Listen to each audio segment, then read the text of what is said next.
অনেক সময় দেখা যায় কসাইরা পশুর এখনো পুরো প্রাণ বের হয় নাই, এখনো মারা যায় নাই, রগ কাটা শুরু করেছে, চামড়া ছেলা শুরু করে দিয়েছে, নাড়াচাড়া এখনো করছে। এটা অমানবিক, তার প্রাণটা বের হওয়ার জন্য অপেক্ষা করতে হবে। নবী সাল্লাল্লাহু আলাইহি সাল্লাম পরিষ্কারভাবে বলেছেন, তোমরা চাকু ভালো করে ধার দিবে। কেন?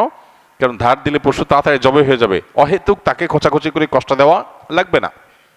আমরা দেখা যায় নিজেরা হয়তো পশুর প্রতি অনেকে যত্ন করি, মায়া করি, কিন্তু পশুটা যে আপনার বিক্রেতার কাছ থেকে আপনি কিনে এনেছেন, এই পশু প্রতি সে হয়তো কোনো অমানবিক কাজ করেছে, যদিও তার দায়টা আপনার উপর আসবে না, কিন্তু সামাজিকভাবে আমাদের সবার উপরে এই দায়টা চলে আসে। আমরা জানি পশু পরিবহন থেকে নিয়ে পশু বাজারজাত করা থেকে নিয়ে জবে পর্যন্ত ধাপে ধাপে পশুর প্রতি চরম অমানবিক আচরণ এদেশে করা হয়।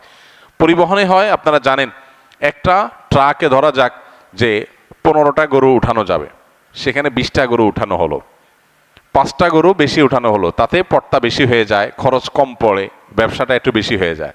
কিন্তু 5টা গরু বেশি উঠানোর কারণে কি হয়, ওই পশু যেগুলোকে উঠানো হয়েছে সেগুলোকে এমন গাদাগাদি করে দাঁড় করানো হয় যে তাদের গায়ে শরীরে রীতিমতো ঘা হয়ে যায়, এবং মাঝখান দিয়ে এমনভাবে বাঁশ বেঁধে দেওয়া হয় যাতে কোনোভাবে বসতে না পারে।